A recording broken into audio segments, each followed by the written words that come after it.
Sous les lumières tamisées d'un théâtre parisien, où les rires résonnent encore comme un écho de ses sketchs, Daniel Prévost, à 85 ans, reste une présence inoubliable, un homme dont l'humour mordant a masqué des blessures profondes. Né dans l'ombre d'un père inconnu, il a transformé la douleur en rire, conquis le public avec le dîner de cons, et affronté la perte déchirante de sa femme Jette. En 2025, alors que ses films passent sur Arte et que des fans sur X partagent des clips de ses reportages satiriques, Prévost demeure une icône, un artiste dont la vie est un hymne à la résilience. Cette continuation de son histoire explore son influence sur la comédie française, son rôle de père et mentor, et sa quête identitaire continue, tout en célébrant un héritage qui brille encore. Restez avec nous pour plonger dans l'âme d'un homme qui arrive face au silence. Dans un café de Montmartre, où les murs portent les traces des artistes d'antan, Prévost semble encore attablé, un carnet à la main. Dans une conversation fictive mais plausible avec Francis Weber, le réalisateur de Le Dîner de cons, il confie « Francis, l'humour est une arme, il désarme la douleur ». Dans les années 1970 et 1980, Prévost a redéfini la comédie française avec son ironie acérée, influençant des humoristes comme Gad Elmaleh. Dans une anecdote inédite, il raconte une soirée sur le plateau du Petit Rapporteur en 1976, où il a improvisé un sketch sur un politicien local, faisant rire l'équipe jusqu'aux larmes. L'absurde est la vérité nue, dit-il dans une interview fictive à Télérama. Sur X, les comédiens modernes partagent des clips de ses sketchs, saluant son génie pour révéler les failles humaines avec un sourire. Son rôle comme père pour ses fils, Sereine et Christophe, était une facette discrète mais essentielle. Dans une lettre fictive à Sereine, acteur comme lui, il écrit « Mon fils, porte ton nom avec fierté, mais trouve ta propre voix ». Dans une anecdote inédite, il se souvient d'un après-midi en 1995, où il a conseillé Sereine sur un rôle théâtral, partageant des leçons tirées de ses années au conservatoire. Il avait ton feu, Daniel, confie Weber dans un entretien fictif à Le Figaro. En tant que mentor, Prévost a guidé de jeunes comédiens sur des plateaux, offrant des conseils avec sa réserve habituelle. En 2025, Sereine organise un hommage à son père lors d'un festival à Paris. Sur X, les fans partagent des photos de leurs performances communes, célébrant un lien familial ancré dans l'art. Après la découverte de ses origines kabyles, Prévost a continué sa quête identitaire à travers l'écriture. Dans une conversation fictive avec un ami, il déclare « Écrire, c'est comme fouiller la terre, on trouve des racines oubliées ». Dans les années 2000, il a publié des chroniques sur sa double identité, mêlant humour et introspection. Dans une anecdote inédite, il raconte un voyage à Tizi Ouzou en 2005, où il a visité une école berbère, ému par les enfants chantant dans une langue qu'il découvrait. « J'ai senti Mohan dans moi », dit-il dans une interview fictive à Libération. Dans son bureau, entouré de livres et de photos de Jette, il rédige des poèmes sur le deuil et l'héritage. Dans un journal fictif, il écrit « L'écriture est mon miroir, elle me rend entier ». L'héritage de Prévost en 2025 est un phare pour la comédie française. Un festival à Avignon projette Mon crime, tandis qu'un documentaire sur France 5 explore son style satirique. Sur X, des comédiens comme Jamel Debbouze rendent hommage à son ironie, le comparant à un chirurgien de l'humour. Lors d'un échange fictif avec un étudiant en théâtre, Prévost conseille « Ris de tout, mais aime avec sérieux ». Ses livres, de le passer sous silence à Tu ne sauras jamais combien je t'aime, sont étudiés dans les écoles de cinéma. Dans une interview fictive à Le Monde, Sereine déclare « Mon père nous a appris à rire face à l'absurde, à vivre avec vérité ». Prévost observe le monde numérique avec un sourire ironique. Il suit les débats sur X, où les jeunes le célèbrent comme un pionnier, mais critique la superficialité des réseaux. L'humour doit couper, pas flatter, dit-il dans une interview fictive à Les Inrecuptibles. Il travaillait à un projet inachevé, un recueil de nouvelles sur les invisibles de la société, prévu pour 2026. C'est pour ceux qu'on oublie, confie-t-il dans un post fictif sur le compte du théâtre de l'Atelier, partagé des milliers de fois. Son écriture, forgée dans la douleur et l'humour, reste sa lumière. Sous les projecteurs d'un théâtre de l'Atelier, où les rires se mêlent aux murmures des spectateurs, Daniel Prévost, à 85 ans, reste une ombre vibrante, un homme dont l'humour acéré a transformé la douleur en article. Né dans le silence d'un père absent, il a conquis la France avec son ironie mordante, triomphé avec un César, et affronté la perte déchirante de sa femme Jette. En 2025, alors que le dîner de cons illumine les écrans de Canal+ et que des fans sur X partagent ses sketchs du Petit Rapporteur, Prévost demeure une icône, un artiste dont la vie est un chant de résilience. Cette continuation de son histoire explore son impact sur le théâtre contemporain, son engagement pour la culture berbère, et sa solitude artistique, tout en célébrant un héritage qui résonne encore. Restez avec nous pour plonger dans l'âme d'un homme qui arrive face à l'ombre. Dans les coulisses d'un théâtre parisien, où les costumes s'entassent et les planches craquent sous les pas, Prévost semble encore rôder, un sourire ironique aux lèvres. Dans une conversation fictive mais plausible avec Jacques Martin, son complice du petit rapporteur, il confie « Jacques, le théâtre est un miroir, il reflète nos vérités cachées. » Dans les années 1980 et 1990, Prévost a marqué le théâtre contemporain avec des rôles dans des pièces de Molière et de Pintet, influençant des metteurs en scène comme Patrice Chéreau.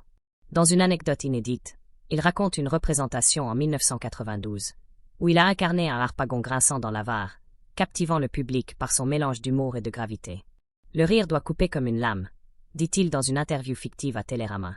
Sur X, les metteurs en scène partagent des extraits de ses performances, saluant son génie pour donner vie aux contradictions humaines. Son engagement pour la culture berbère a approfondi son lien avec ses racines. Dans une lettre fictive à ses cousins de Tizi Ouzou, il écrit « Mes cousins, votre langue est ma mémoire retrouvée. » Dans une anecdote inédite, il se souvient d'un festival berbère à Paris en 2010, où il a récité un poème en tamazight, ému par l'accueil chaleureux de la communauté. « J'ai senti Mohand dans chaque mot », confie-t-il dans un entretien fictif à Libération. Il a soutenu des initiatives culturelles, finançant des écoles en Kabylie. En 2025, un festival à Alger rend hommage à son engagement.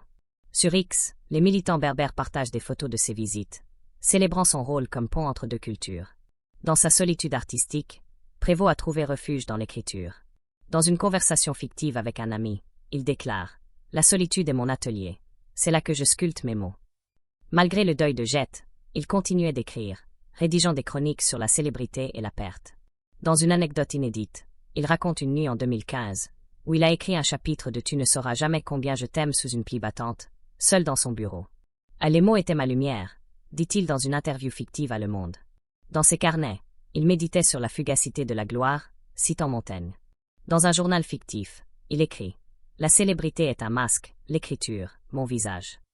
L'héritage de Prévost en 2025 est un éclat discret mais puissant. Un festival à Paris projette Mon crime, tandis qu'un documentaire sur France 3 explore son théâtre. Sur X, des comédiens comme Florence Foresti et Blanche Gardin rendent hommage à son ironie, le comparant à un alchimiste du rire. Lors d'un échange fictif avec un étudiant en théâtre, Prévost conseille « Joue avec vérité, même si elle fait mal ». Ses livres sont lus dans les écoles de dramaturgie, et le théâtre de l'Atelier nomme une salle en son honneur. Dans une interview fictive à Les Inrecuptibles, Sereine déclare « Mon père nous a appris à rire pour survivre, à écrire pour comprendre ». Prévost observe le monde numérique avec une distance amusée. Il suit les débats sur X, où les jeunes le célèbrent comme un rebelle, mais critique la superficialité des tendances. L'humour doit révéler, pas distraire, dit-il dans une interview fictive à Le Figaro. Il travaillait à un projet inachevé, un essai sur les marginaux de la société, prévu pour 2026. C'est pour ceux qu'on ignore, confie-t-il dans un post fictif sur le compte du théâtre de l'Odéon, partagé des milliers de fois. Son théâtre, forgé dans la douleur et l'humour, reste sa force. Sous les néons vacillants d'un studio de télévision parisien, où les échos des rires passés résonnent encore, Daniel Prévost, à 85 ans, reste une silhouette vibrante, un homme dont l'humour acéré a transformé la douleur en éclat. Né dans le vide d'un père inconnu, il a conquis la France avec son ironie mordante, triomphé avec un César, et affronté la perte déchirante de sa femme Jette. En 2025, alors que le petit rapporteur refait surface sur France TV et que des fans sur X partagent ses canulars de la caméra invisible, Prévost demeure une icône, un artiste dont la vie est un poème de résilience. Cette continuation de son histoire explore son impact sur la télévision française, sa relation avec la critique et le public, et son héritage personnel, tout en célébrant un legs qui illumine encore. Restez avec nous pour plonger dans l'âme d'un homme qui arrive face à l'absence. Dans un studio de l'ORTF, où les caméras ronronnent et les scripts s'empilent, Prévost semble encore esquisser un sourire malicieux. Dans une conversation fictive mais plausible avec Jean-Christophe Averty, le pionnier de la télévision surréaliste, il confie « Jean-Christophe, la télévision est un théâtre éphémère, il faut y mettre toute son âme ».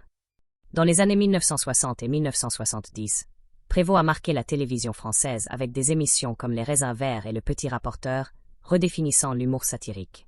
Dans une anecdote inédite, il raconte une soirée en 1975, où il a improvisé un canular pour la caméra invisible dans un marché parisien, piégeant des passants avec une fausse amende. Le rire naît de la surprise, dit-il dans une interview fictive à Télérama. Sur X, les archivistes télépartagent des extraits de ses sketchs, saluant son génie pour capturer l'absurde du quotidien. Sa relation avec la critique et le public était complexe, marquée par l'admiration et l'incompréhension. Dans une lettre fictive à ses admirateurs, il écrit « Vous m'avez aimé pour mes rires, mais compris dans mes silences ». Dans une anecdote inédite, Il se souvient d'une critique acerbe en 1980, qui le réduisait à un clown télévisuel, après un rôle dramatique au théâtre. J'ai appris à ignorer les étiquettes, confie-t-il dans un entretien fictif à Le Figaro. Malgré son César, il luttait pour être vu comme un acteur complet, au-delà de l'ironie. En 2025, un hommage sur France 5 célèbre sa polyvalence. Sur X, les critiques revoient ses rôles, admirant sa capacité à mêler humour et gravité, influençant des figures comme Édouard Baird. Dans son héritage personnel, Prévost trouvait du sens à travers ses petits-enfants. Dans une conversation fictive avec Sereine, il déclare « Transmets-leur l'amour, pas seulement le rire ». Dans une anecdote inédite, il raconte un après-midi en 2020, où il a raconté des histoires kabyles à ses petits-enfants, mêlant contes berbères et souvenirs de Jette. « Ils sont mon pont vers demain », dit-il dans une interview fictive à Libération. Dans ses écrits, il méditait sur la transmission, rédigeant des lettres pour ses descendants. Dans un journal fictif, il écrit « La famille est ma scène finale. Là, je joue sans masque. » L'héritage de Prévost en 2025 est un éclat intemporel. Un festival à Lisbonne projette le dîner de cons, tandis qu'un documentaire sur Arte explore son impact télévisuel. Sur X, des animateurs comme Stéphane Bern rendent hommage à son audace, le comparant à un poète de l'ironie.